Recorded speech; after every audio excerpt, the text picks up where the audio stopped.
the case for the prosecution.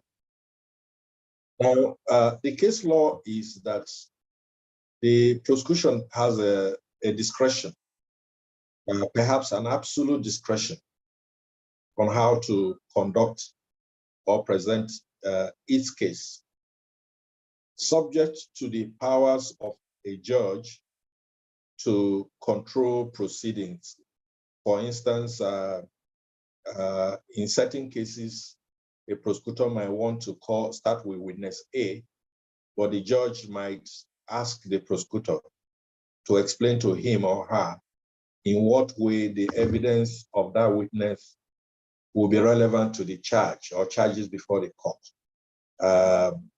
If the prosecution or the prosecutor does not sufficiently explain, but the judge has a proof of evidence, the judge can suggest to the prosecutor that perhaps you may want to start with Mr. X or Miss X, who is listed in your list of witnesses. So other than that, generally the prosecution has an absolute discretion on the order of witnesses that it will call. And that will be conditioned by the strategy. We assume that the case file handed over to the prosecutor by the investigators would have been studied. And before the prosecutor formulates his charge or charges, he or she will have a clear strategy about the type of charge or charges he or she will file and how those charges will be proved. So there will be generally a strategy on how to present the evidence before the court. And this strategy will affect the presentation of the case. Then the nature of the case at hand will also affect the presentation of the case for the prosecution. An advanced fee fraud case is not the same as a murder case.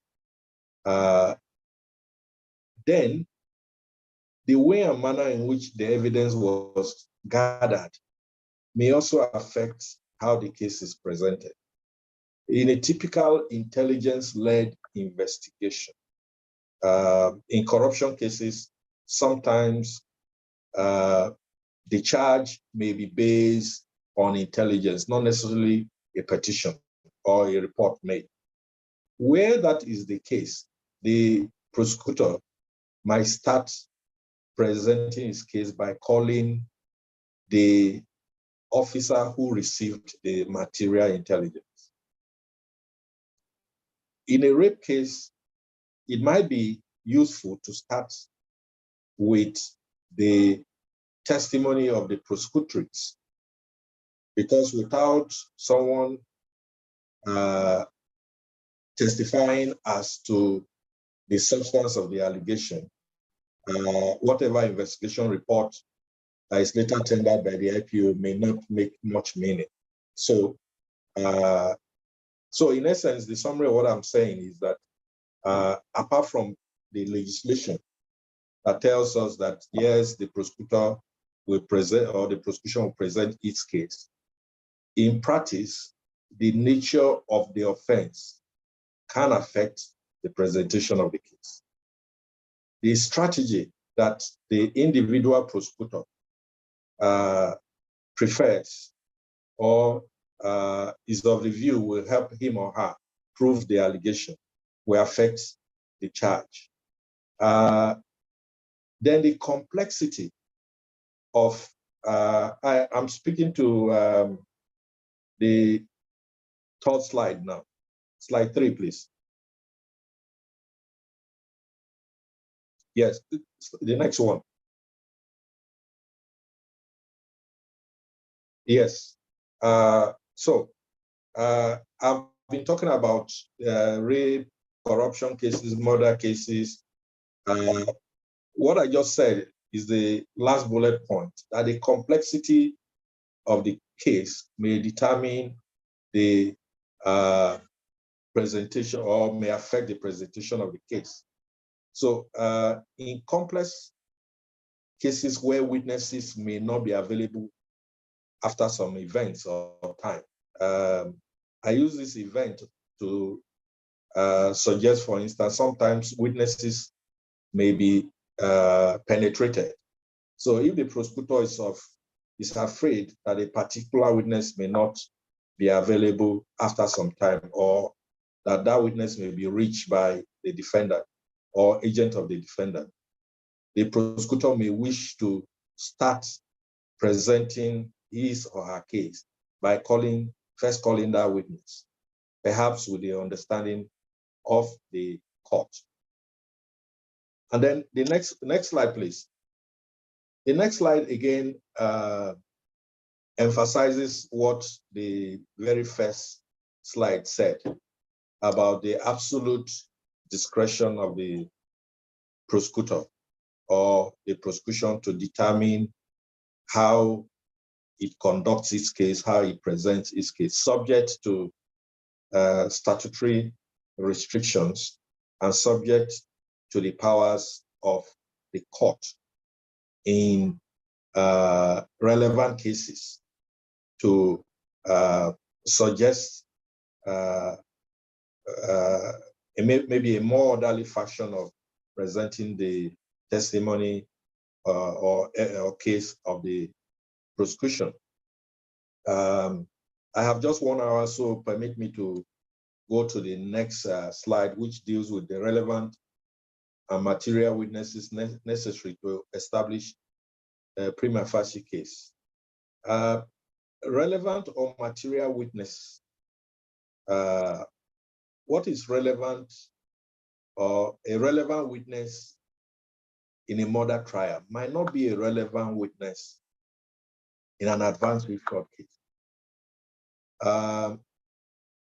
And a relevant material in one case might also not be relevant in another case. Typically in corruption cases, many corruption cases are based on documentary evidence. So one would expect that documents, document explaining the transaction or explaining the offense will be relevant in a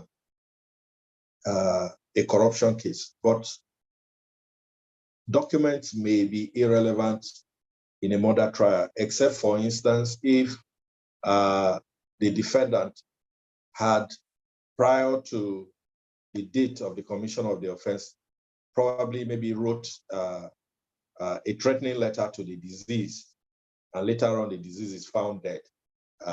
Such a written document may be relevant in a murder trial. So it depends on the crime. It depends on the case we're talking about. We should remind ourselves also that in every criminal trial, that the statement recorded from the defendant is always a relevant and material piece of evidence. The reason is that the courts have explained that the statement of a defendant that he makes to the police or to a law enforcement agency usually will indicate his defense. So if you do not tender the statement made by the defendant, you will be in the prosecutor will find it difficult if later on the defendant says something different from what he or she said at the earliest opportunity. So the statement of the defendant naturally will be part of the proof of evidence. And when the investigating police officer testifies, will be material. Now, relevant and material witness. The prosecution are not obliged to call a plethora of witnesses. The cases are unanimous that one witness, one credible witness that can establish the ingredients of the offense charge is sufficient to require the defendant to offer an explanation. So when the prosecution need evidence to such an extent that an explanation is needed or is required from a defendant, we say the prosecution has established a prima facie case. So on the surface, yes, the charge has been explained, so has been established. So a judge can say, without more, I could convict. But because I could convict, there's a prima facie case. On the other hand, relevant and material evidence necessary to establish proof beyond reasonable doubt must go beyond evidence that a court could convict. Relevant and material evidence necessary to establish proof beyond reasonable doubt is evidence that will be sufficient for a fact finder to enter a verdict of guilty against a defendant or an accused person. Again, the last bullet point explains that what is relevant in a case of issuance of a dot check might not be relevant. But in a case of issuance of dot check, naturally the dot check will be material, it will be relevant. The recipient of the dot check, his or her testimony, will also be relevant. That reminds me of Federal Republic of Nigeria and Charles Onoyen, where the Court of Appeal held that in a case of issuance of dot check, that if the complainant writes to the prosecutorial agency to withdraw the charge, that such a charge will be bad if it is not withdrawn. So I do not necessarily agree with the judgment, but within the context of what we are saying, or what we are discussing, the testimony of the recipient of that dot check will be relevant, because without somebody complaining that he or she received a dot check, there will be no charge of issuance of a dot check. Next slide, please. The next slide talks about relevant and material evidence in advanced fee fraud cases. In a marriage scam, advanced fee fraud charge based on marriage scam, the scam email will be a material evidence. The victim's testimony may or may not be relevant.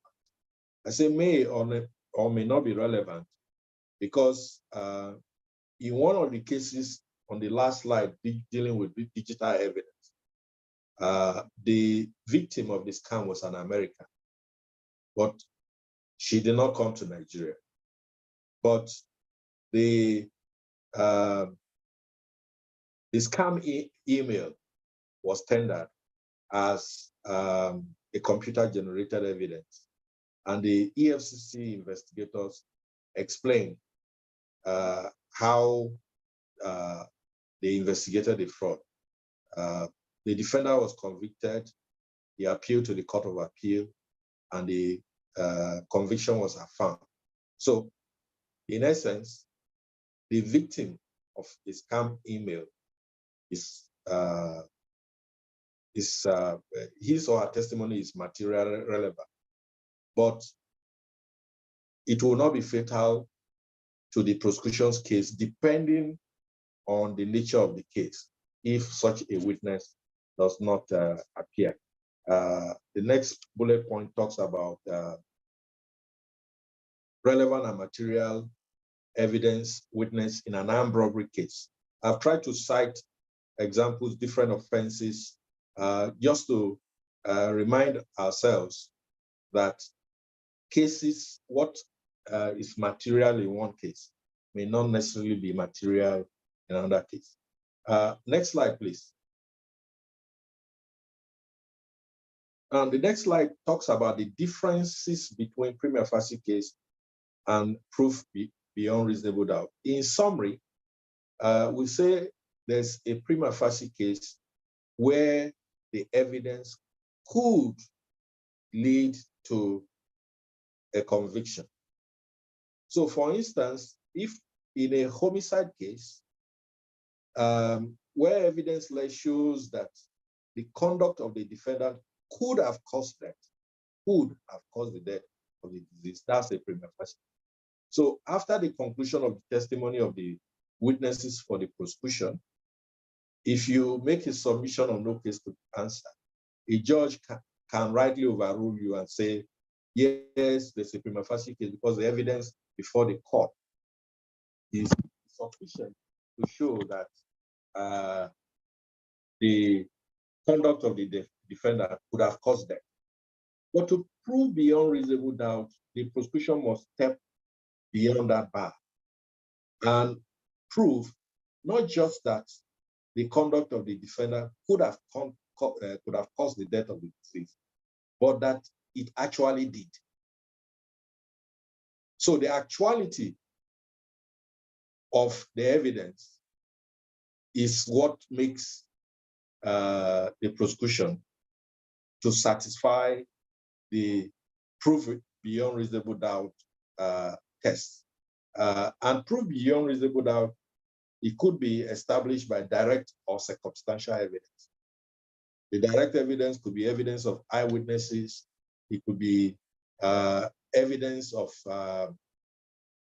material evidence that is traced to the defendant. Circumstantial evidence, it varies from one case to the other.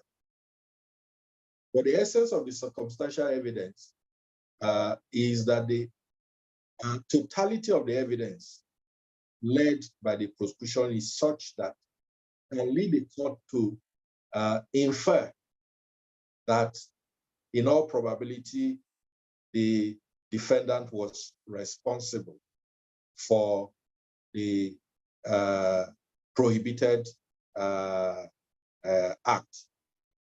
So proof beyond reasonable doubt is not proof beyond the shadow of doubt. It's an area that is be overflowed, so I will not go further. Now, the next slide talks about the difference between prima facie case and realistic prospect of conviction in prosecutorial charging policy. At the law school, we were taught that the test for filing a charge is if the material in the case file is such as to establish a prima facie case. Prima facie case, as I've tried to explain, is evidence that can link the defendant to the commission of an offense. But the realistic prospect of conviction test, it goes further. It taxes the prosecutor to examine all the evidence in the file, in the case file. And if he or she selects a particular charge and say this, the evidence in the file supports maybe criminal breach of trust. What type of criminal breach of trust are we talking about? Is it criminal breach of trust? Oh, let me leave criminal breach of trust. Those in the north will be more familiar with it. Those in Lagos may not be that familiar. Let me talk about advanced fee fraud, which is general to all of us. Now, if the evidence in the file possibly supports a charge of advanced fee fraud, the realistic prospect of conviction test requires the prosecutor to strip the offense to its element and then look at the materials in the case file and tie each material to each element of the offense to such an extent that the prosecutor or the devil's advocate in his office, who may be a colleague, can arrive at the conclusion that if these facts are presented to a fact finder, the fact finder can realistically convict. Realistically, not whimsically. Realistically, not when your boss tells you just file a charge. The public is a public interest offense. If we don't file a charge, they will think we're not doing anything. I'm saying this because in the training that we conducted for state prosecutors some years ago, one of the prosecutors said she was not convinced that the defendant was guilty or that they could prove the charge. But it was a case of rioting. Warehouses had been burned, properties had been burned. So the DPP simply told her, let's file a charge. If it fails in court, so be it. So in that case, they all knew that there was no realistic prospect of conviction, but they went ahead anyway. But in some other jurisdictions, if you file a charge and you do not succeed, it may have negative repercussions on your reputation and your career. So next slide, please. We have been talking about tying relevant material evidence to the elements of crime in a particular crime or particular charge or count. All we have been emphasizing is to ensure that the prosecutor only selects and file charges or counts that are provable in court. No need filing a 140 count charge, where if you examine your case file very well, 1 or 2 counts that you are sure you can prove can put the defendant out of circulation.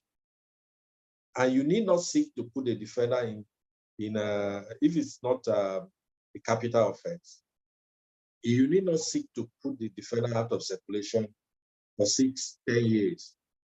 In many offenses, particularly the white-collar offenses, 6 months or even a month's imprisonment for some defendants is like 10 years. So if you can prove a charge that can lead to a criminal conviction, even not a term of imprisonment, a fine, that may suffice. Next slide, please. Now, objection to testimony of prosecution witnesses outdone. I actually searched the law reports, and what I came up with is that because the prosecutor has a discretion on how to conduct his case or her case, that it does not lie in the mouth of the defendant to tell the prosecutor how he or she should conduct their case. So this is what Nikki Toby, JSA of blessed memory, said in State and Olatunji. Said in our criminal justice system, there's no duty foisted on the prosecution to call a particular person as a witness. The duty of the prosecution is to prove the charge against the accused, and the moment that duty is discharged, the court can convict. The choice of witnesses is the discretion of the prosecution, and I dare say, the discretion is unfettered. It is not within the province or power of an accused to dictate the witness or witnesses to prove the charge against him.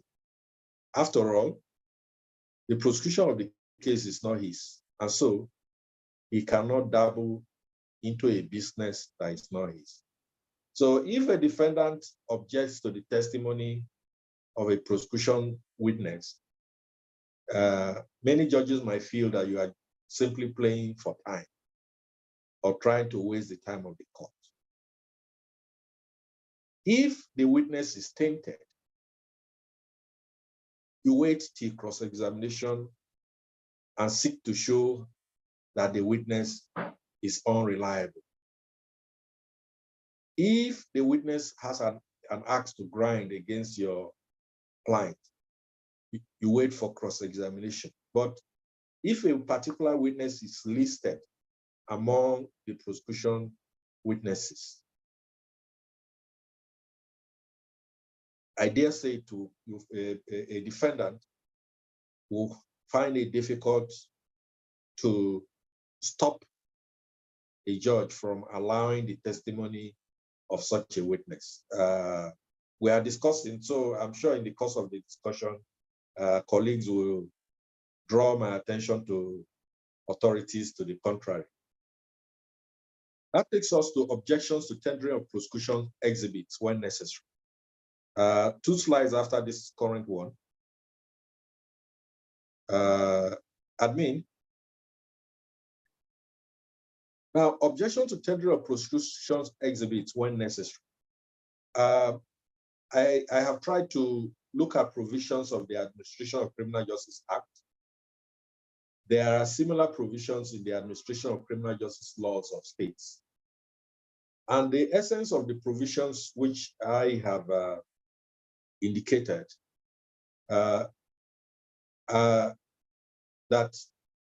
during investigation, the certain inventories are supposed to be kept by the investigator. Exhibits recovered, all exhibits recovered are supposed to be part of their inventory. So the first point in determining whether to object or not to object to the tendering of an exhibit is looking at the proof of evidence served on you. Were those exhibits listed? If those exhibits are listed, that's the first point. The second point is, do you have the investigation report also attached to the proof of evidence? If you do not have the investigation report, you may seek or apply to the judge to order the prosecution to provide you with the investigation report. If they do not avail you the report, it places you at a disadvantage because you will not be equipped with everything that was recovered in the course of the investigation. And the case law is that your client is entitled to all reasonable facilities for the purposes of preparing for his defense. So what I'm saying is that your first point in determining the kind of objection to make is whether the record of arrest, the record of investigation, the record of exhibits recovered are complete. If they are not, if they were complete but not handed over to you or your client, then it is your entitlement to apply to the court to get copies. If you do not, you place yourself at a disadvantage. Then to object or not to object means that you have concluded that part, the exhibit sought to be tendered is one way or the other harmful to your client's case. If it is not harmful to your client's case, then there will be no need to object. But if it is harmful to your client's case, the next question is it the type of exhibit that requires a foundation to be laid before it is admitted? If it is a type of exhibit that requires foundation to be laid, but no proper foundation is laid, you could object on the basis that proper foundation has not been laid. Then we should also remind ourselves that there are certain provisions of the Evidence Act, Section 55 of the Evidence Act, for instance, that talks about certain reports by government pharmacies, government pathologists, etc. Is that the type of exhibit we are talking about? So if that's the kind of exhibit, the condition provided in Section 55 of the Evidence Act, was this satisfied by the prosecution? For most exhibits, when they are recovered, or did I say most? All exhibits, when they are recovered in the course of the investigation, they will be taken to the police station or the office of the law enforcement agency. And law enforcement agencies, the IPO or the investigator, he won't keep the exhibit. He will hand it over to an exhibit keeper, who is the custodian of exhibit. Now, by their practice, when they recover exhibits, they are supposed to give it a particular mark. Those exhibits are required, as the portable ones. They are supposed to be kept in an exhibit bag or exhibit pouch, properly marked and labeled. When it is taken to the exhibit keeper, either the exhibit keeper will endorse the number, or he will inscribe a proper exhibit number and lodge it there, and keep it until investigation is concluded and maybe the exhibit is required to be tendered in court. That exhibit will be tendered through the IPO. So on the date the IPO is testifying, he goes to the exhibit keeper, signs some document of release, and gets the exhibit. So typically, you expect that when the IPO is laying foundation for the admissibility of that exhibit, he will explain how and when the exhibit was recovered, what he did with it, whether he handed it over to the exhibit keeper, whether he recovered it from the exhibit keeper for the purpose of tendering in court that day, what number was given to it.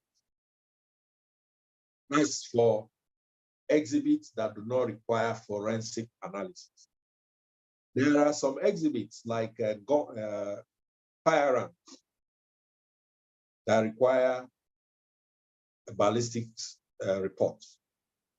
So in a typical murder trial where the weapon used was a firearm, if the gun was recovered, the bullet also, that's the expended bullet, was recovered, it will be taken to the station, and they will follow their protocol and send to the ballistician for the report. So when the application is made to tender that particular firearm or the spent bullet,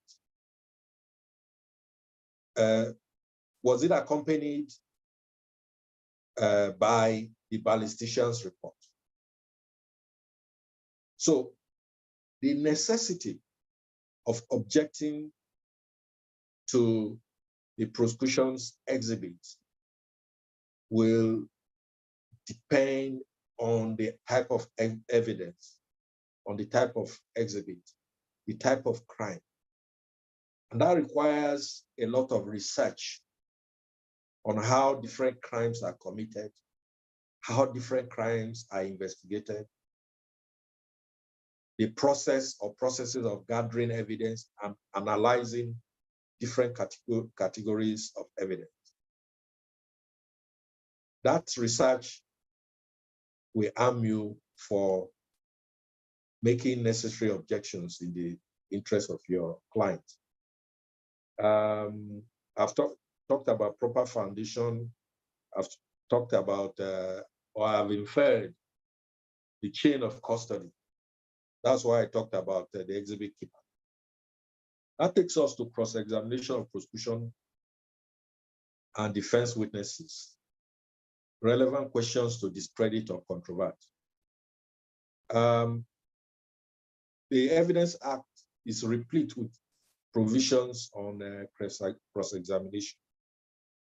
A particular provision is relevant for our discussion, and that's section 223 of the Evidence Act, which provides that questions to test the accuracy, veracity, or credibility, or discover who a witness is or what his or her position in life is, or questions that tend to shake the credit by injuring a witness's character are relevant and can be asked.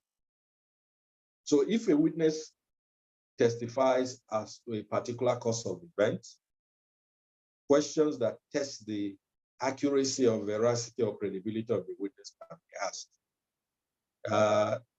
If a witness testifies that a particular sum of money was embezzled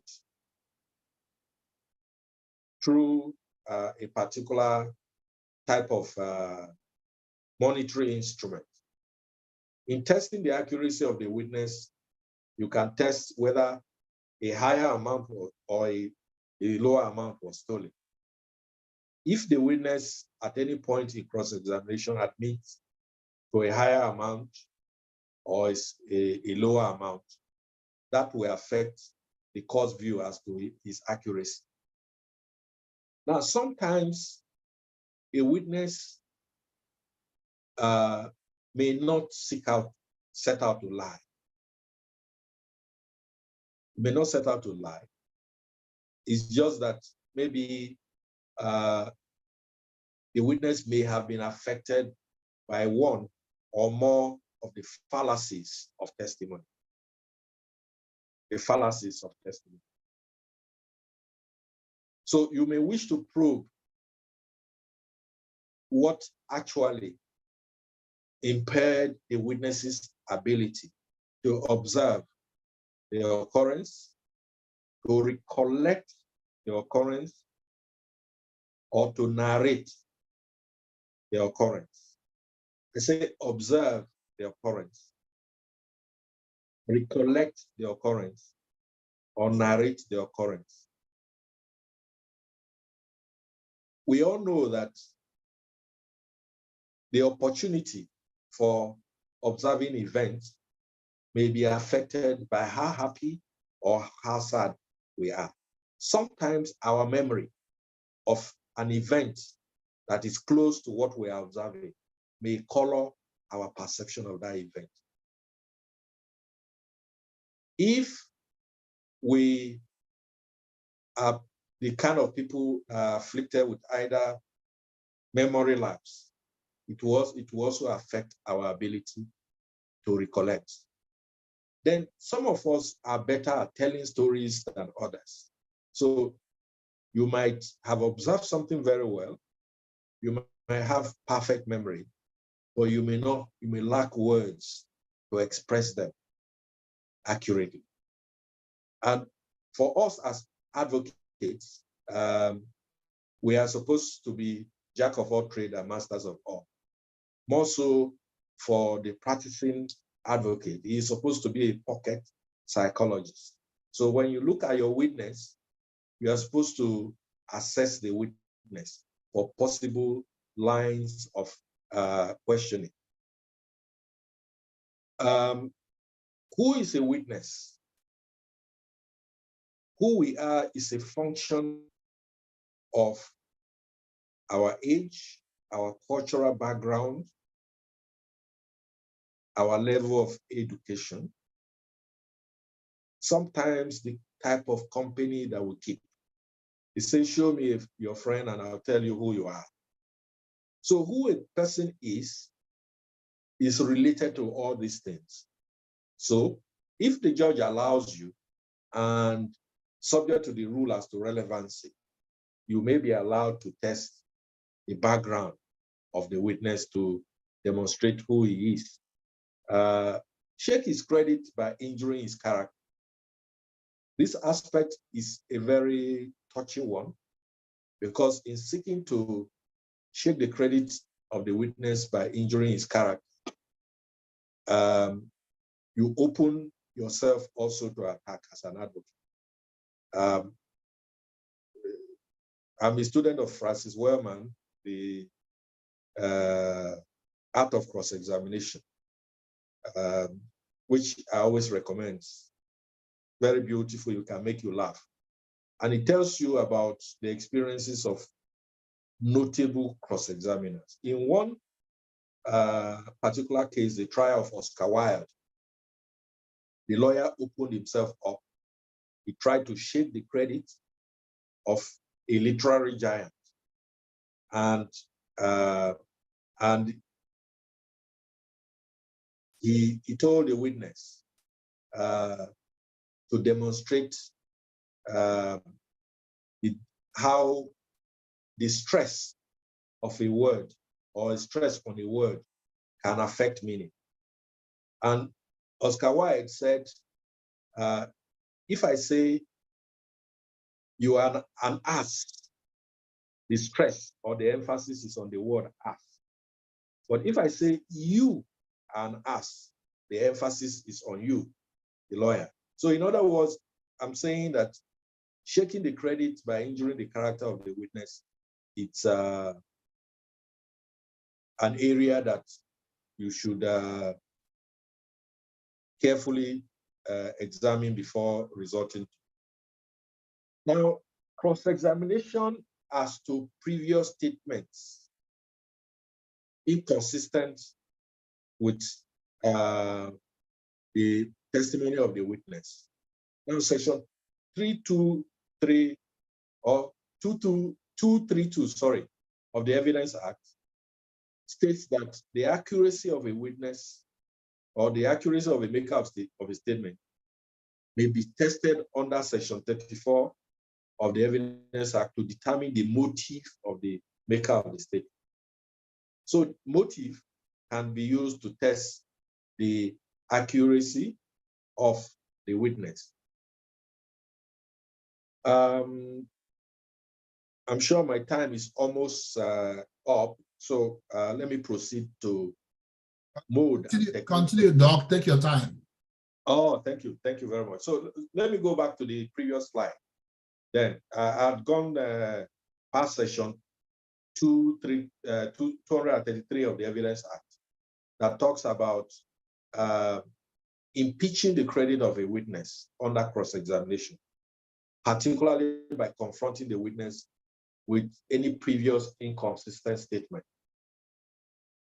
Now, in the art of cross-examination by Francis Wellman, there was a case where a woman had an amorous relationship with a man, and she denied that she had that relationship. She didn't know the advocate, I think it was Charles Russell, that cross-examiner, had a love letter or letter of endearment between them. And in her letter to the man, she called the man Bloomy. That was the pet name she gave him. So the lawyer started by asking, who is Bloomy? She said she didn't know any Bloomy. And there were other sequence of questions to disguise where the lawyer was going to.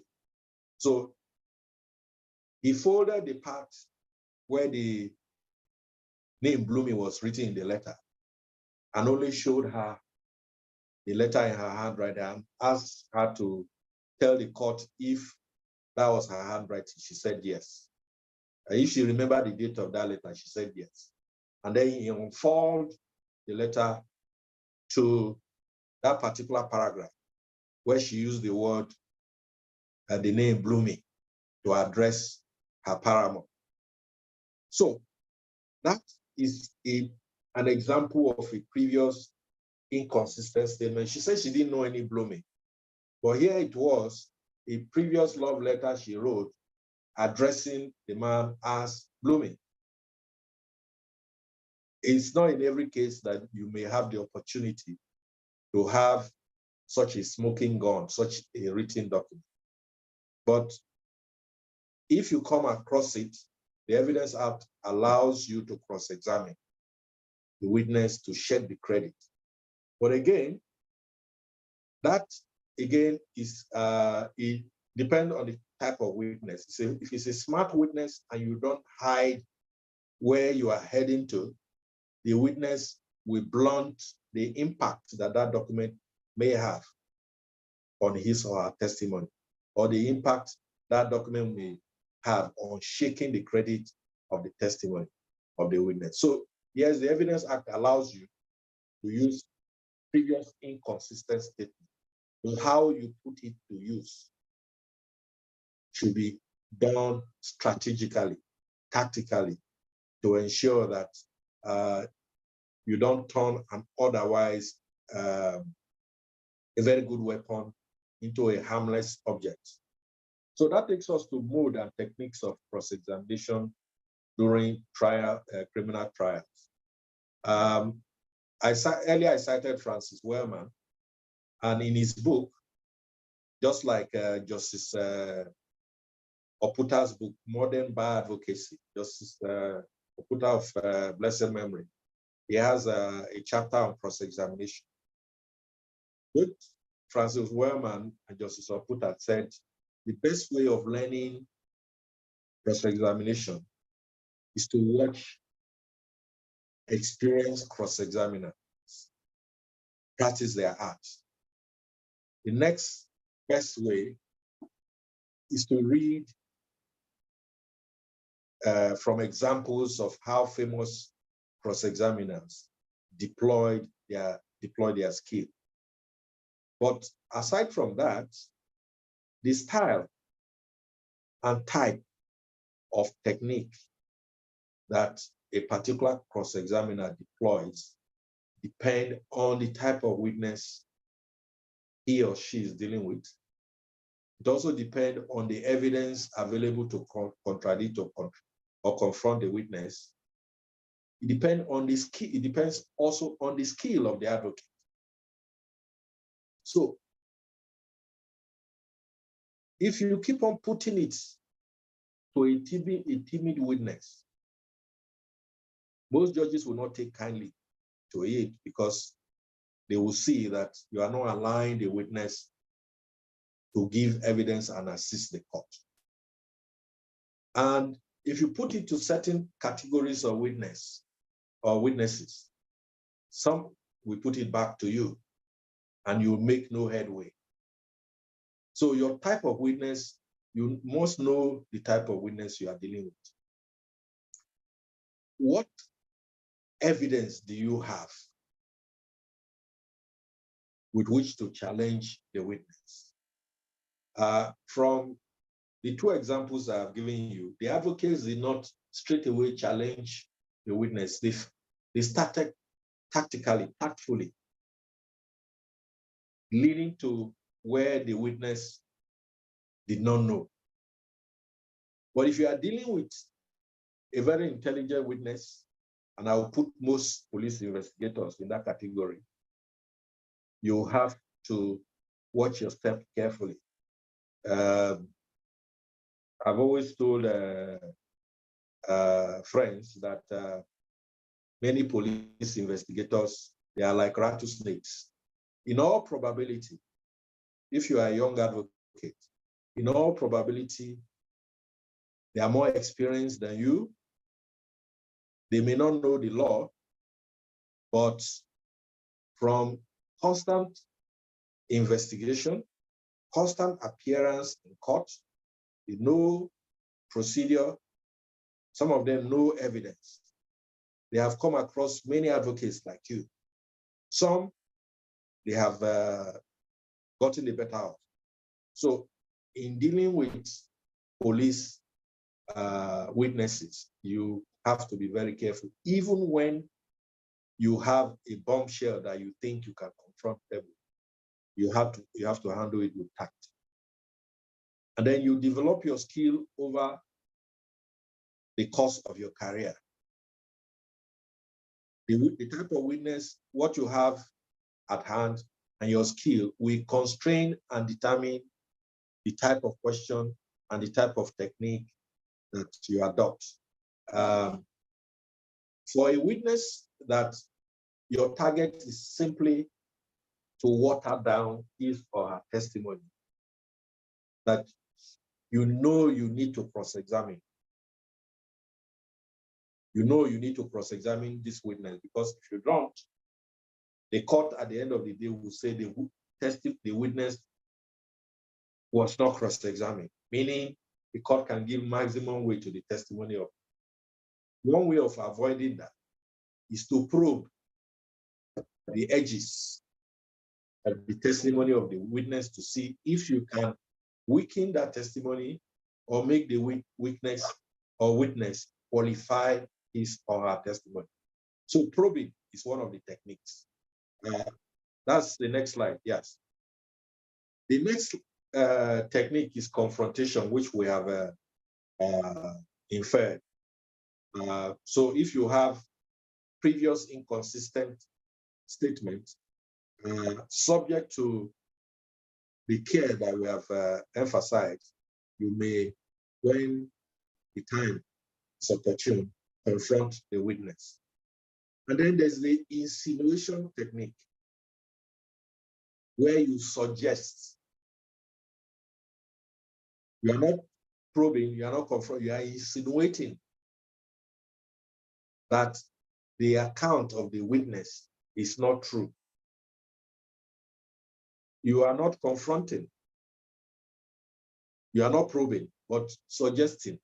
Is it possible that the event didn't happen the way you say it did? What were you doing? If it's an accident case, what were you doing before the accident? Perhaps he was reading a book and could not have observed until maybe there was an impact. Could it be that the book, you are so interested in the book that you didn't see everything? You have insinuated. If he said he was reading and yet captured everything, the judge, being a human being like him, can very well say, if I'm reading a book, I'm not sure I can see everything beyond my book. So then conversational. For the timid witness that we have talked about, maybe a child or the prosecutrix of a rape, you don't want to antagonize the judge by hectoring the witness, by being confrontational, by being aggressive with the witness. So you can engage in a sort of conversation with the witness while putting your question. So the witness may be relaxed, but sometimes it's in that relaxed mode that the witness may make the slip that you are looking for. Now, the jump around technique is reserved for very intelligent witnesses.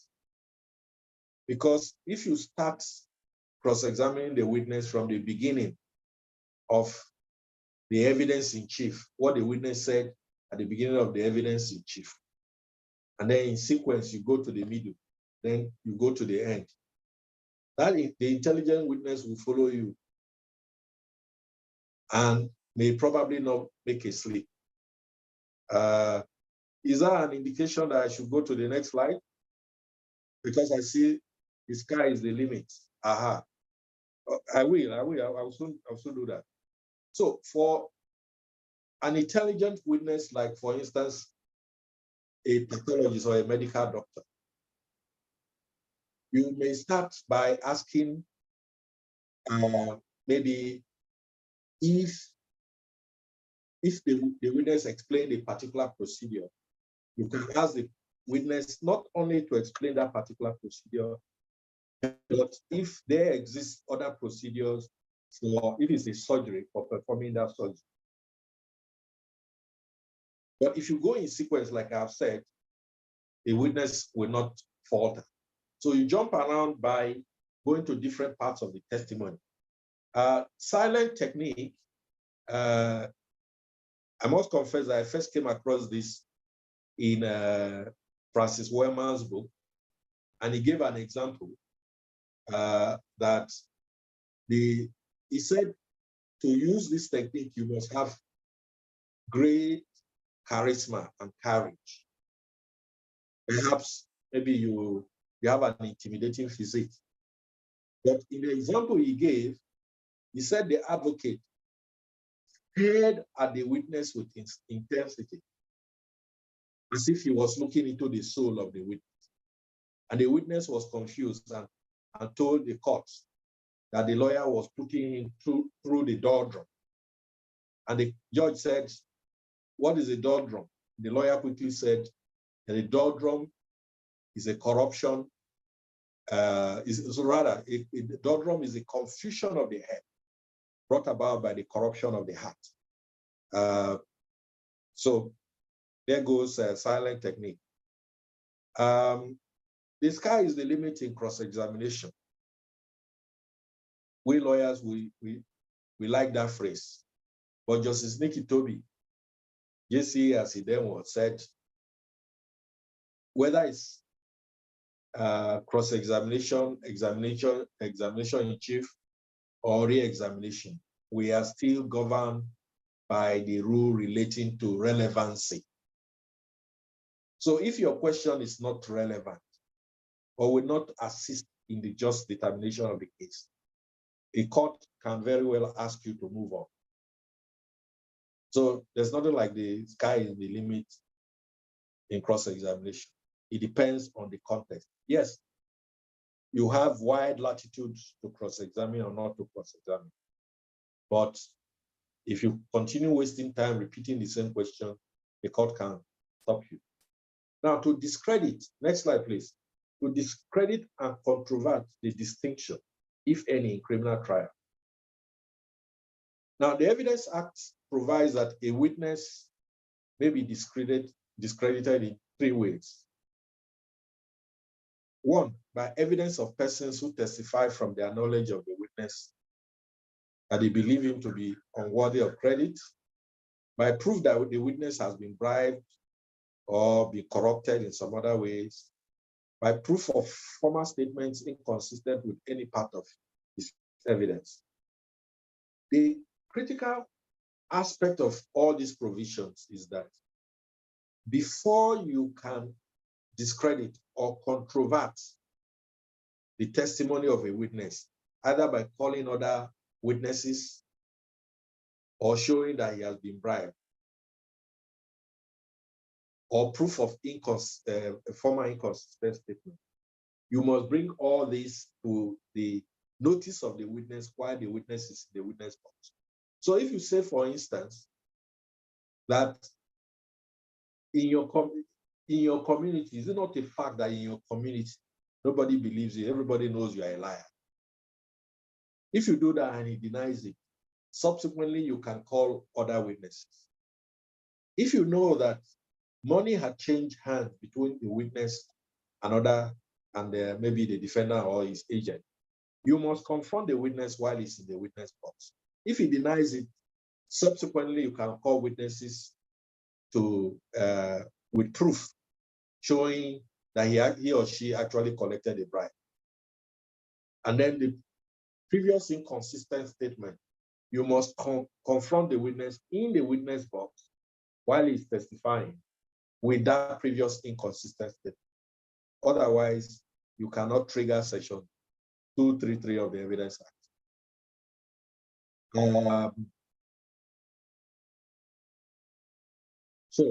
That takes me to my last two slides on digital evidence. Here I refer to section 34, subsection 1B, paragraph 2, section 84, 93, sub 2 and 3 of the Evidence Act. These are not the only provisions dealing with digital or electronic evidence or computer-generated evidence, but these, to me, are the principal ones. And then I also refer us to the excellent book by my Lord Honorable Justice Alaba Omolayo Ajileye, Electronic Evidence in Nigeria, Kubo and Dixon Silva, Dixon and Silva, Ogoroye and Ogoroye. Now, the Section 84 of the Evidence Act provides that before a computer-generated evidence is admitted in evidence, that proper foundation must be laid. Proper foundation meaning the computer device in question should be identified.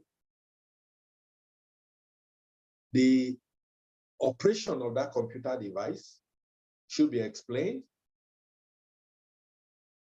How the document was produced should also be explained. In summary,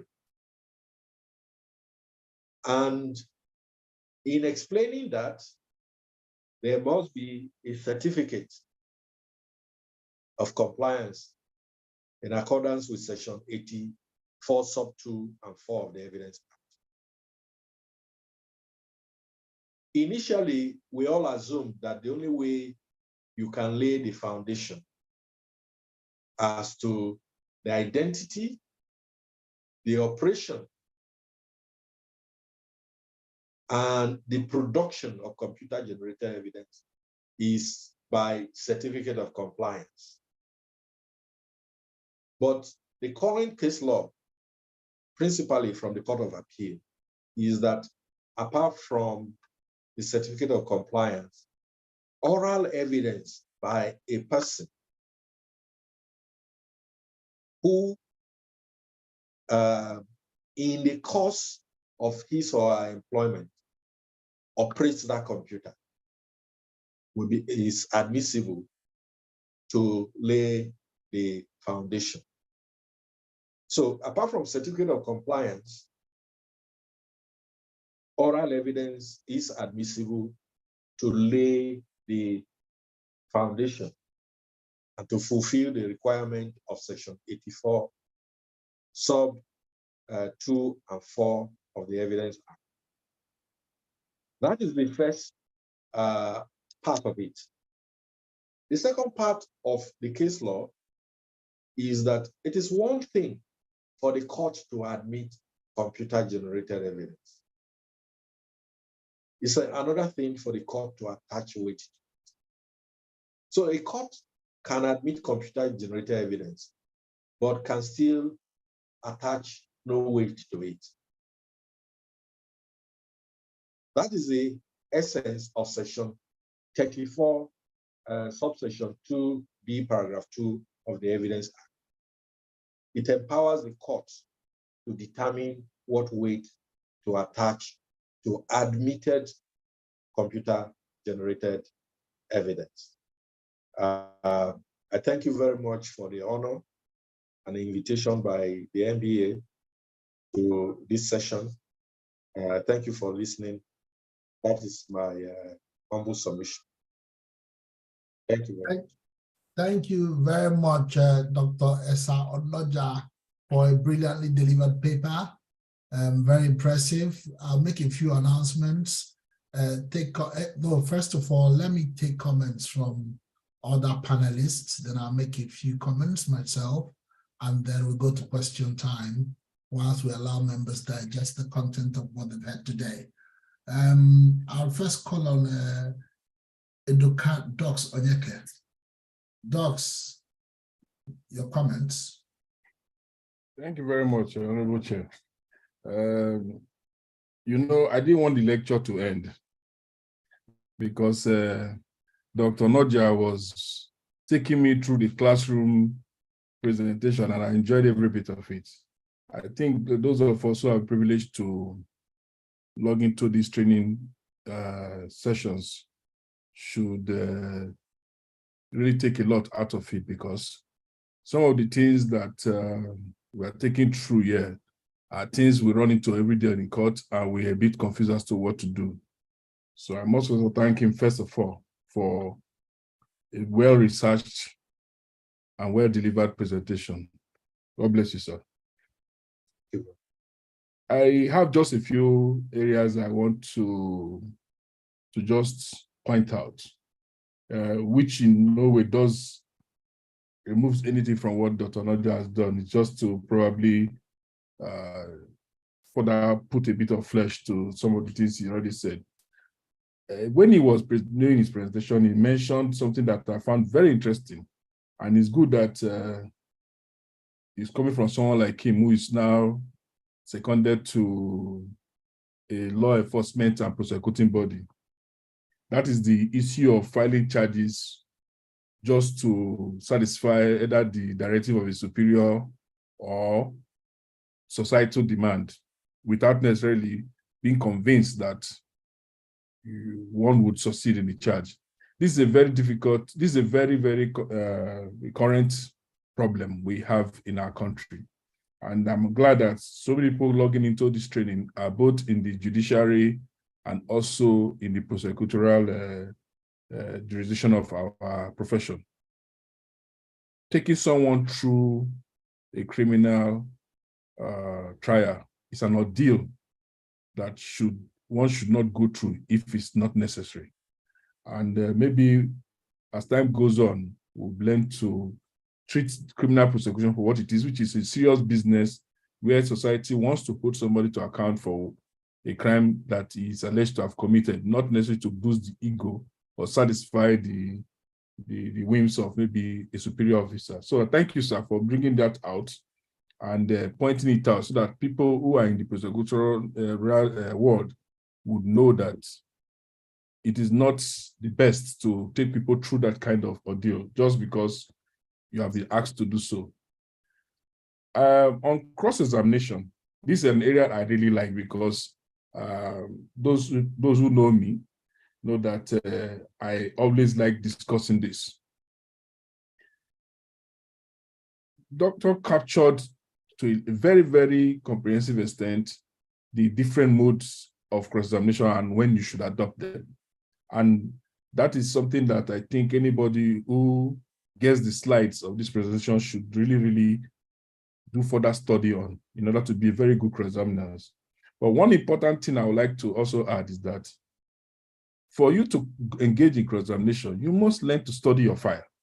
You see, one of the major problems I've seen in court is that most people who want to engage in cross-examination, they don't have intimate knowledge of the file to understand what they need to be cross-examining on. They just ask questions just for the sake of probably asking questions or be seen to be cross-examining, such that at the end of the day, a tool that should be very effective in bringing out the case of the defense of their client ends up becoming something that destroys their client.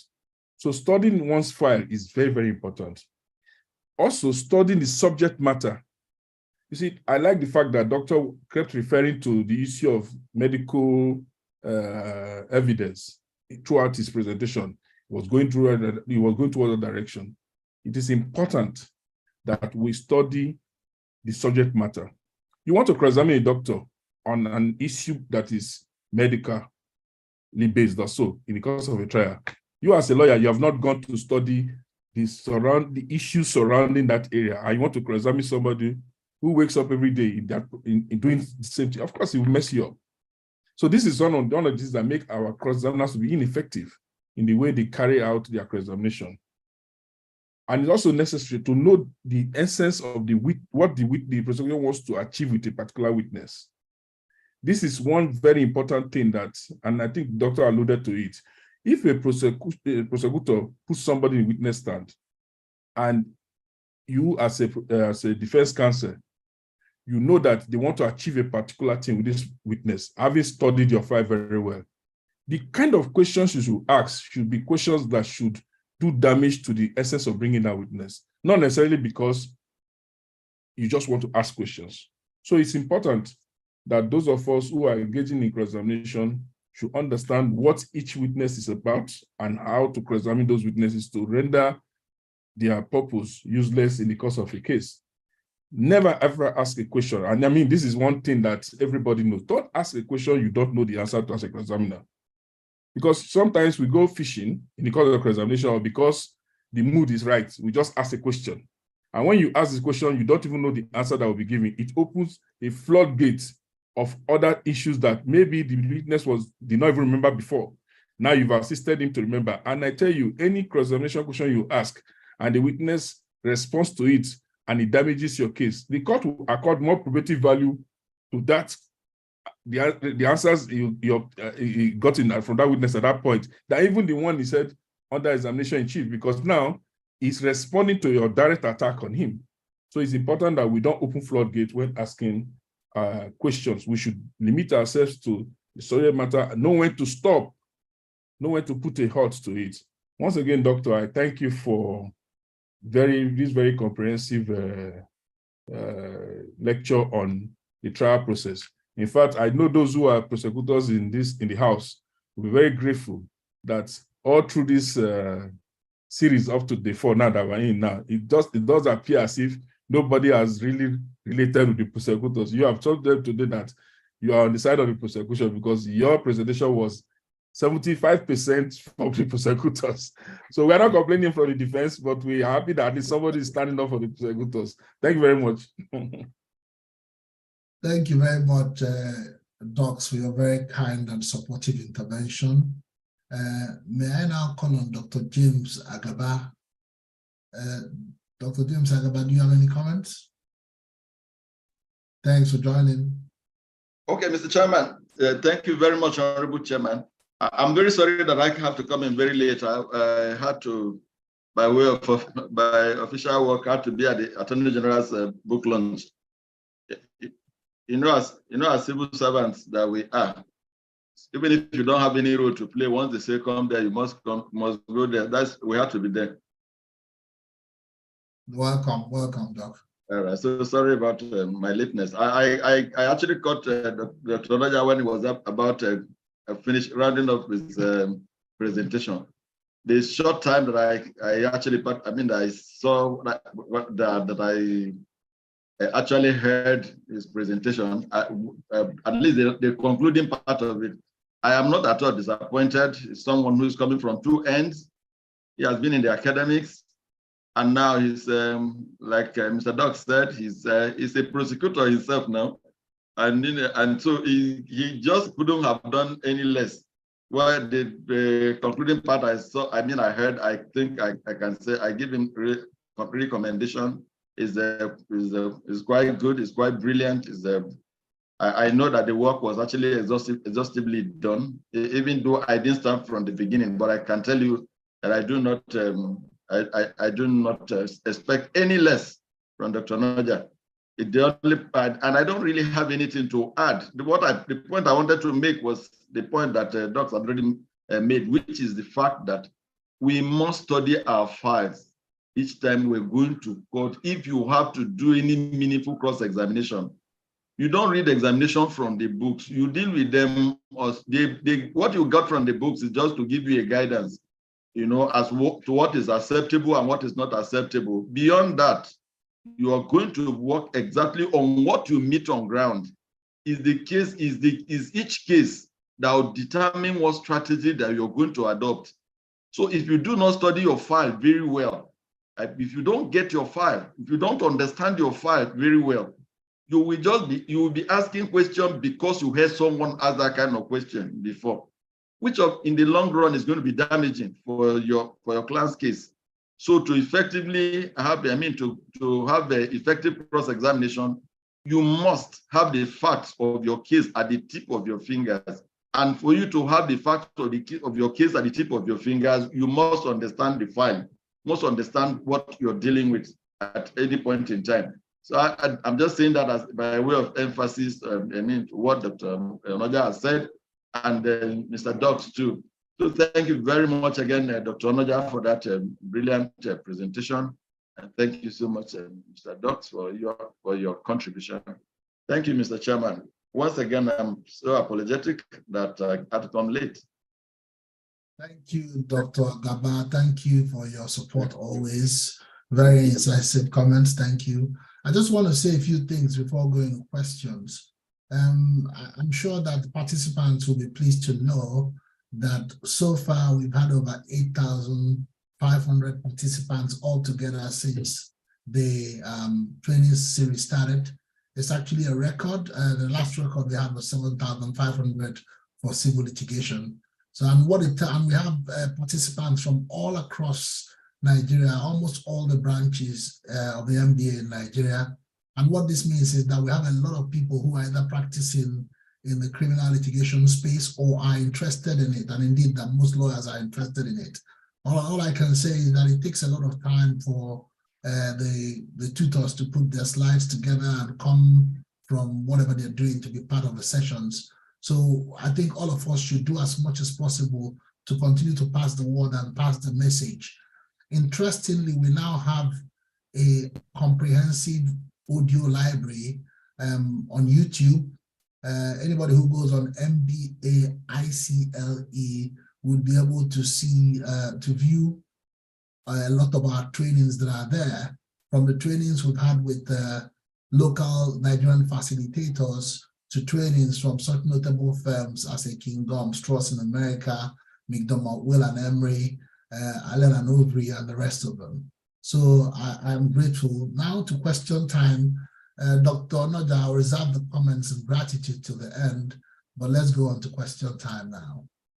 So the first question is that from Fabian Ebuna, says, must a defendant make available to the prosecutor other evidence it seeks to rely on before trial? What was the question? Must a defendant make available what? To the prosecutor other evidence it seeks to rely on before trial. I reckon all the evidence, maybe, is what he means. Okay.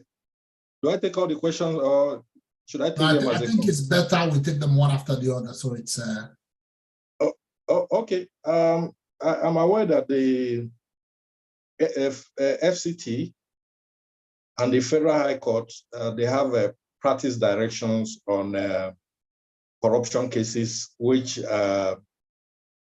was intended to enable parties to exchange their respective positions. But from a constitutional point of view, if you require a defendant to make available materials to the prosecution before trial, I think you'll be casting the burden on him. So from the constitutional point of view, the defendant has a right to silence, which includes the right to retain documents not discovered by the prosecution during investigation. If he on his own volunteers, is fine and good, but you cannot compel it. If you compel it, you will be breaching his right to silence, and then you'll be asking him to prove his innocence, which violates the presumption of innocence. Thank you very much, Doc. Straightforward answer to that one. So we have Frederick Nte from MBA Buhari branch. He says, yeah, his question is, in a criminal proceeding where the defendant, accused person, has been charged for the offense of murder and the proof of evidence upon demand by the defense counsel has not been furnished, and several adjournments taken up to 5 consecutive times at the instance of the prosecution, can the prosecution urge the court to proceed with the hearing, and can the court so much to strike out the proceedings and discharge the accused person on the grounds of failure of the prosecution to furnish the defense counsel with the proof of evidence? Yeah, in murder trials, armed robbery trials, even terrorism cases, I doubt if a judge will quickly strike out the case for the prosecution and discharge a defendant. In all probability, the judge may still extend time for the prosecution to comply. But if the prosecution fails to comply, one, they cannot proceed. If they do proceed, the presumption of withholding evidence may weigh heavily against their case at the end of the trial. But it's a constitutional issue, And I don't see how, if a court orders prosecution to avail the defendant materials required for their defense, I don't see why the prosecution should refuse. Because you are prosecuting for the public, for the state. I don't think you have any personal interest. If you hand over, you have fulfilled your duty. Thank you very much. The next person is asking a question that's for me about the slides. Our usual protocol is to send out the slides after the entire series, but I understand that this is quite a long period of training. So what we'll propose is that at the end of this set of trainings, we will just circulate the slides, and that will be on Monday. Then at the end of the entire series, we circulate everything again. I think that should be the way forward on that. And then the next question is, hello, sir, does laying foundation for electronically generated documents extend to giving or providing proper information on the printer used in printing the documents? No, I think is this section 84 sub 3, it provides that if a series of devices are connected, for that purpose, all of them, whether they are connected wirelessly or otherwise, for that purpose, the connection makes all of them one device. But in laying foundation, it may not be sufficient to say, for instance, that the computer in issue is an HP. The HP generated it. Which printer printed it? Because we all know that in between the computer and the printer, there can be a defect. For instance, if you send one document to your printer and there's an interruption and you don't cancel, and later on you send another document, subsequently that printer will print the document that you did not cancel when you rectify it.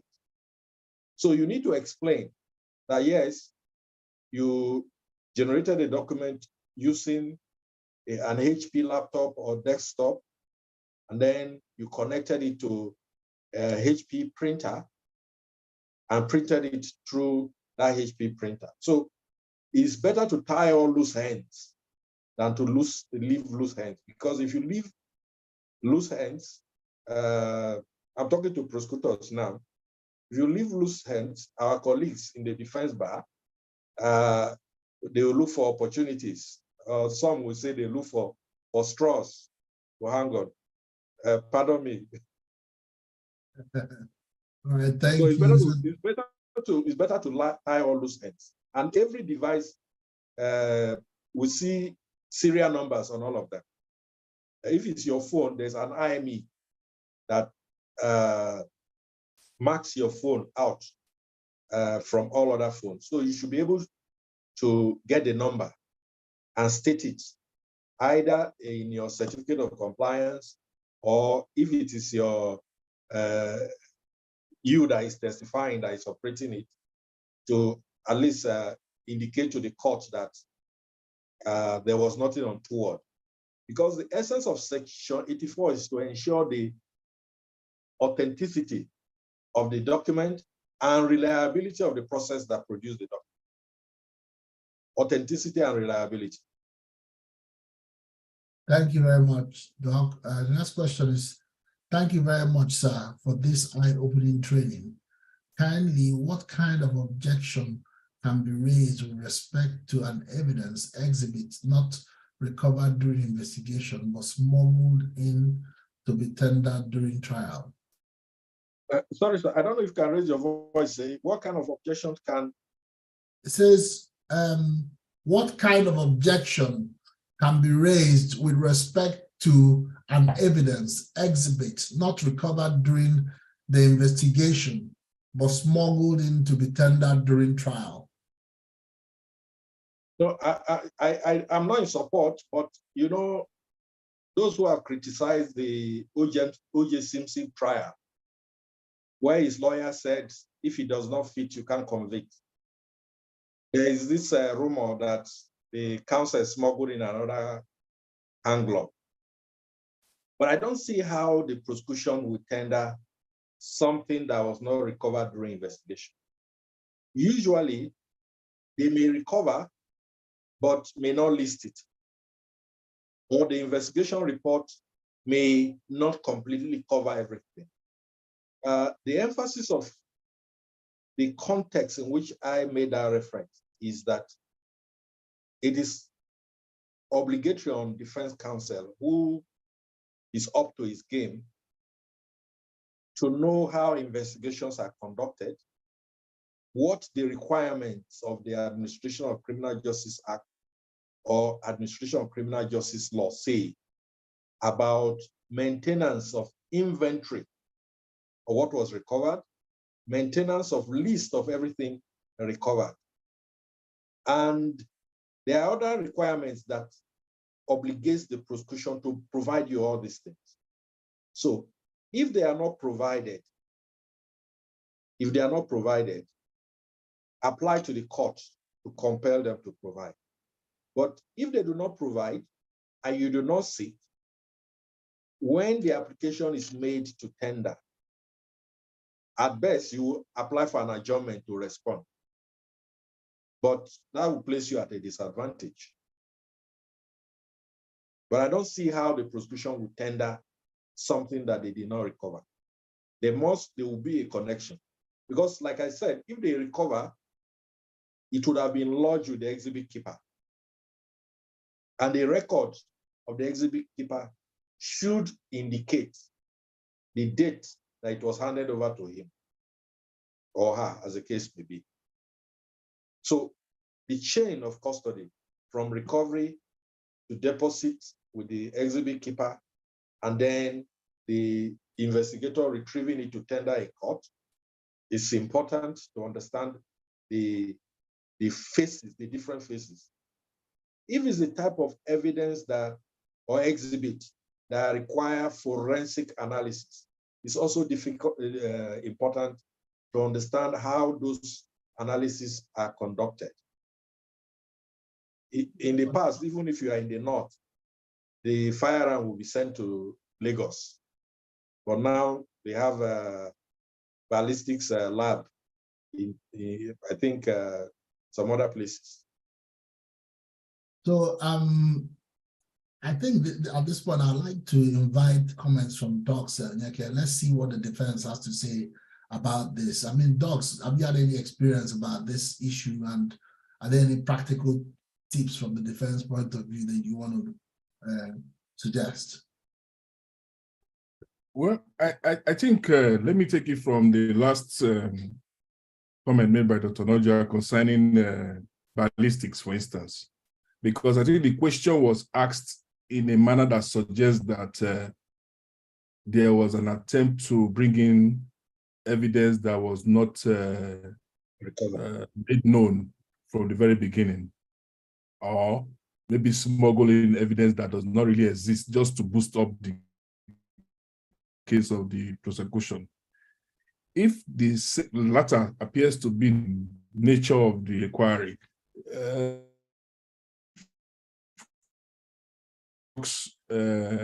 doctor's example of, because of the lecture, he did mention something about it's the gets used for the. The connection is not working, it's a bit poor.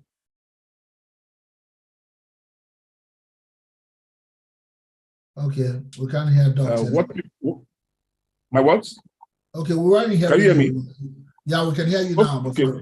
Okay. What I'm saying is that taking the example that Doctor just gave us concerning firearms, what most people don't know is that there is something called striations that are embedded in expanded cartridges.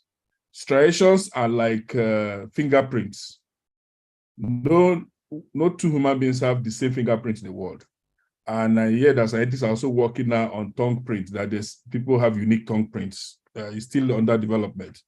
Now, every bullet that goes through the barrel of the rifle, in the course of living, it creates a striation, which is unique to a particular firearm. So if for any reason the prosecution brings in, assuming that to be the case, a rifle or a pistol as the evidence of the commission of a crime using that particular firearm, instead of making so much heavy weather, just apply for it to be tested. That's for ballistic report to be carried out.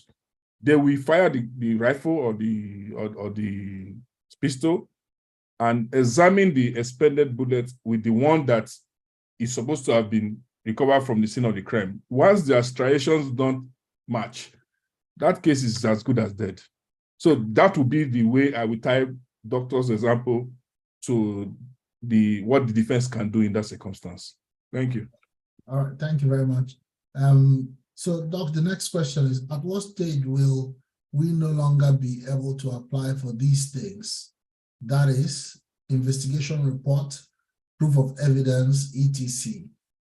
Like, is it before the close of prosecution's case, or one can still apply after defense has been opened?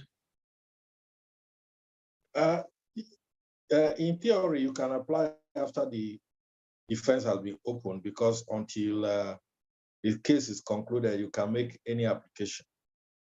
However, you'll be at a disadvantage, because the essence of applying before the prosecution commence presentation of their case is so that you will be equipped with relevant materials to cross-examine their witnesses, perhaps to show in what way the investigation was not properly conducted, in what way they jumped the gun, who do you suspect, who do you suspect, I suspect this one. They focus on that person without an open mind. So the essence is, as soon as you get to know, apply. Apply. And the best way of knowing is to understand, like I said earlier on, how different crimes are committed and how they should be investigated and how they are actually investigated, and the requirements of the administration of criminal justice law now. Before, it used to be just police act, police regulation. But the procedural legislation now, in black and white, requires the police, and by law enforcement agent, by extension, other law enforcement agencies, to maintain specific records of investigation. Thank you. So the last question is, what happens when the police seize cars and personal effects but didn't formally tender same during trial? Cars and personal effects, but they did tender. Maybe the cars and personal effects are not relevant to the particular charge. Indeed. So if they are not relevant, and then they have an overriding discretion to determine what charge to file and what charge not to file. But if they seize and is not part of the charge, you apply for release to your client. Yes, okay. That is assuming they are not investigating other allegations relevant to those exhibits. Thank you. So the next question is from Promise Rini Ose Ojemobo. Promise is Public Secretary of Yola Branch. Says, thank you so much for your time in delivering this lecture. You said inter alia that in a culpable homicide case where bullets are expended, the evidence of the ballistician is required. Now his question is, in a culpable homicide case, is there any implication for the case of the prosecution complainant if the IPO fails to come to court to testify? Now, what I didn't say is the evidence of the ballistician is invariably required, because you can prove cause of death in many ways. But I think what the Supreme Court said about death by firearm, there's, I think is the case of Suli Ahmed and alias Eza, and the state is it's emanated from Okene in Kogi State, is that it's not uncommon for people to drop dead. So if you say a person was shot dead, you must prove not only the firing of the gun, but that the bullet impacted the body and actually caused death. So the evidence of the ballistician is not invariably required. But in that case, the reason why the Supreme Court set aside the conviction for culpable homicide punishable with death was that the court said there was no proof of the causal chain. So to tie all loose ends, if you allege that somebody was shot dead, just like Dr. Edoka was saying, if you have the gun, produce it. If you have the bullet, the expended bullet, produce it, and then produce the test that was conducted on the gun and the bullet. But if there are other witnesses to show that, yes, this person was alive before our eyes, and somebody came and pointed a gun at him, fired, and he dropped dead and he bled to death, I don't see how a court will not convict without the rifle, without the bullet. So each case depends on its peculiar facts and circumstances. IPO not coming forward to testify. If the IPO did not come, did any member of his team come forward? Because the IPO can drop dead, but any member of his team who was privy to the preparation of the report can testify. But if no person from the police testify, it will be difficult to maintain that culpable homicide case, because the judge will be. The reason why we want the evidence of the police is that they are independent. If it's just the family member of the deceased and some other persons, they may not have the skills that the police have to investigate. But if the police don't show up, I don't see how that case will stand. It will be difficult. It's possible, but I don't see how it will. Thank you. Abba Evelyn has a question. Says, my question is how to discredit a prosecution witness using his own statement. A prosecution witness who what? Using the prosecution witness statement, how you discredit him. Oh, his statement? Yes. Now, typically armed robbery cases, usually they always end up at the state command.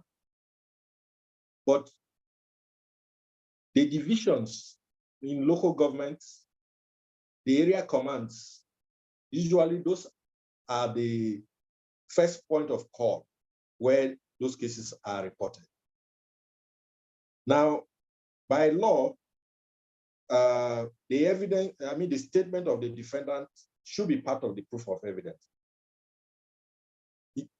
In many cases, they will not attach the statement that they recorded from the witnesses in the proof of evidence they will give you.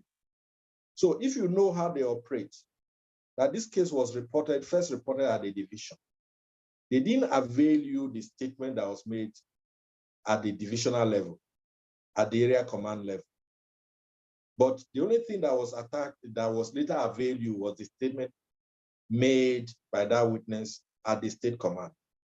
You should know that there's something fishy. So you seek to get the statement from the divisional level. If you do get it, in many cases, the statement at the divisional level, they will tell you they don't know who the armed robbers are.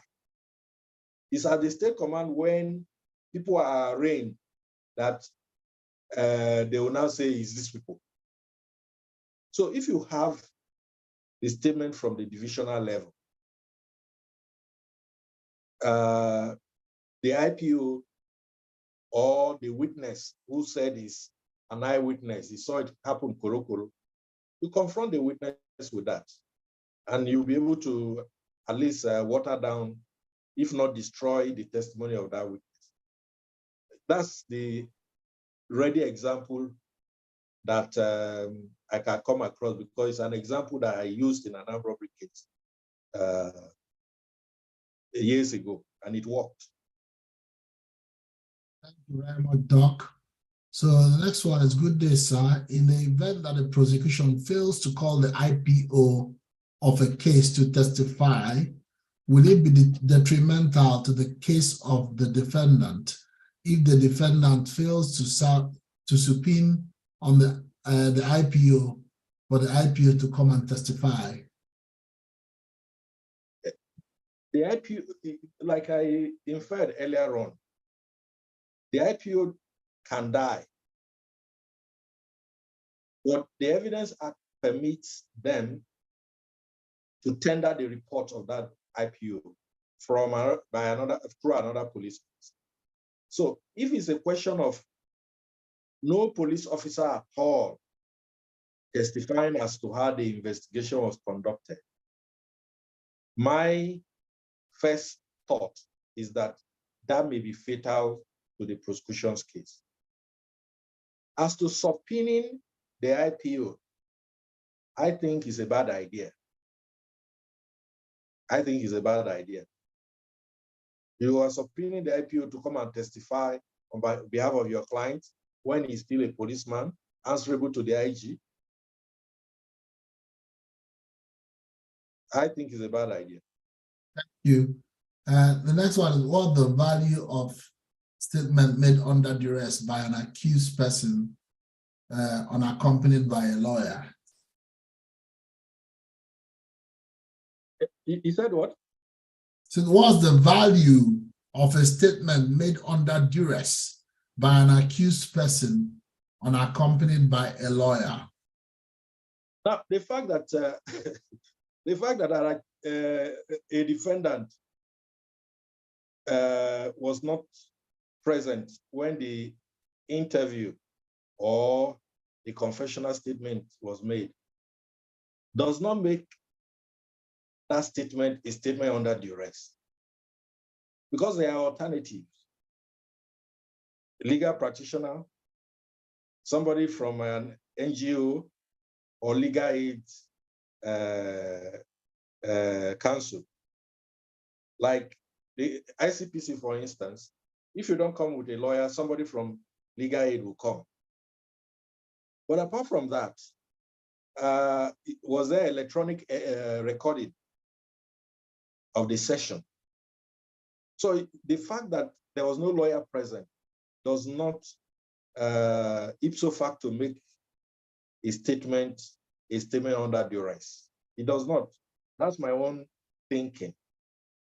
But if there was no lawyer present and the statement was actually made under duress, I think my colleague who will take the aspect of trial within trial will probably tell you that when the application is made to tender the alleged confessional statement, that your client should indicate that it was not voluntary, in which case the court will determine, in the trial within trial, determine whether it's voluntary or not voluntary.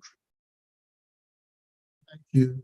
Next question says, but sorry, having said that, I think we should also remind ourselves that the Administration of Criminal Justice Act and the Administration of Criminal Justice laws of respective states makes provision for admissibility of oral confessions. So it's not in all cases that the confessional statement will be in writing. Thank you very much. Next question is, please explain the process of tendering evidence at cross-examination. tendering evidence at cross-examination means you are the one that seeks to tender the evidence through the witness you are cross-examining. That assumes that, to my own mind, that witness knows something about that document. Because if he doesn't know anything about it, the judge may very well say, you should convince him in what way you tender it through him when he's not the maker.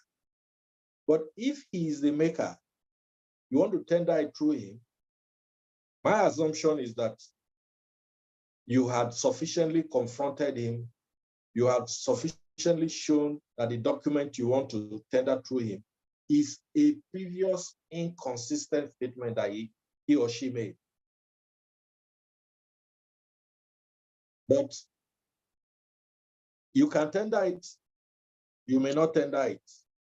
But I think it may be more tidy to confront the witness, challenge the witness, and perhaps when it comes to your turn, you tender it through your witness. Because the requirement of the Evidence Act is that while he or she is in the witness box, you give the person an opportunity to explain that document.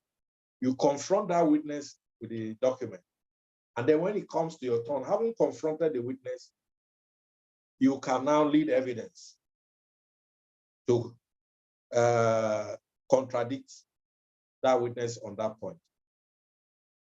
Thank you very much. It's now 3:52, so we'll try and squeeze in 2 more questions. Thank you, such an insightful training. What is the legal implication of a witness who has not testified, not exiting the court when another witness is to test in the same case? Furthermore, where witnesses who have not testified were not warned or advised to exit the court when a witness is to begin his testimony. Not very clear. I think it may or may not affect the weight of the testimony. It may or may not affect the way that the court will attach to their testimony. It may or may not. If it was due to the oversight of the court, if it was not deliberate, or if the witness is somebody who does not know courtroom practice, courtroom procedure, and did not set out to listen to the testimony of other witnesses to tailor his or her own, the judge may say, yes, I note that this witness was in court throughout, while other witnesses were testifying. So I will caution myself of the risk that his evidence may have been tailored along those lines. But having cautioned himself or herself, the judge, as a fact finder, is entitled to attach as much weight or as little weight as he or she deems fit. Okay, so this question is, at what point in time can a witness be declared as a hostile witness if a witness is under subpoena? Under subpoena? If a witness is under subpoena, it means the witness is not your own witness.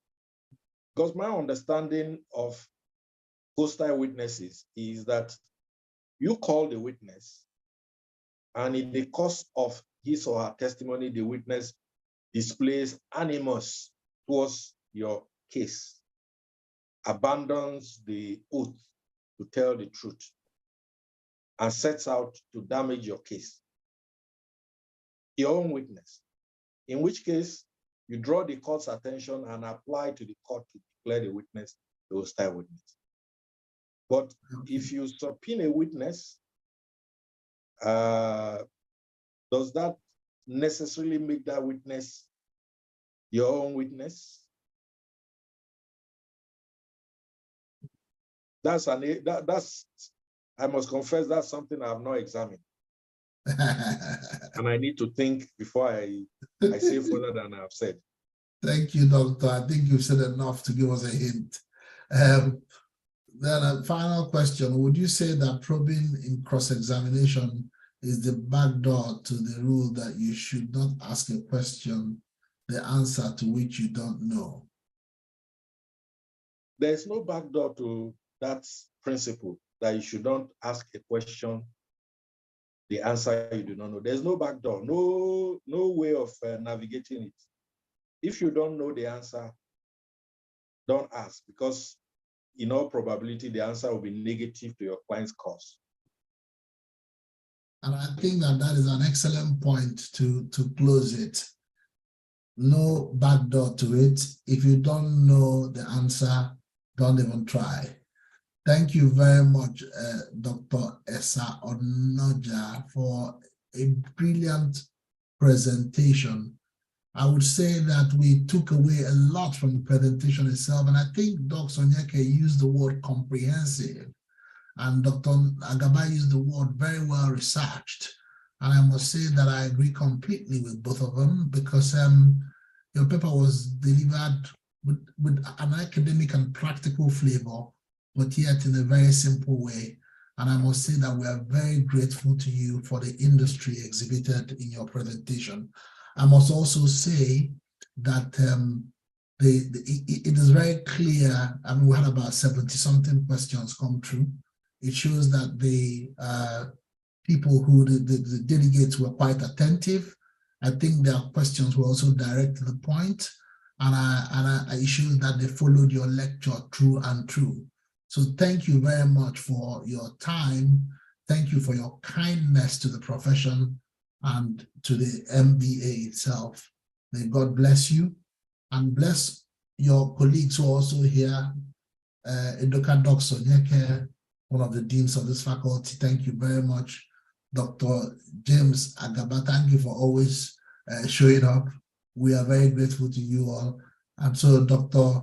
Onoja, that is the NBA-ICLE thanking you for, thank you very much for what you've done. Thank you very much. We're very grateful. Yes, yes, thank you. So we're back again tomorrow at 3 p.m. We have to adjust the time for Fridays because of the Juma service that most of our colleagues attended. So when they reached out to us, we decided to adjust the time to 3 p.m. So every Friday going forward is 3 p.m. to 5 p.m. On Saturdays, it's still 12 noon to 2 p.m. So I look forward to seeing you all again tomorrow. These flyers for tomorrow's session will start going out very shortly. So thank you very much. God bless you. See you all tomorrow. Bye-bye.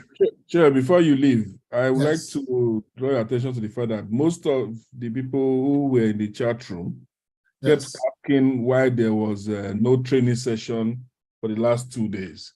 I think it needs to be made clear to them that the training sessions are Thursdays, Fridays, and Saturdays. Indeed. Maybe you reiterate that fact in any of the flyers so that you don't think that it's every day. Having it, yes. And I must put you on the spot on that one, Docs. Docs, Docs made a passionate case for criminal litigators, and we wanted to get people who do this job day to day. They have a very tight schedule.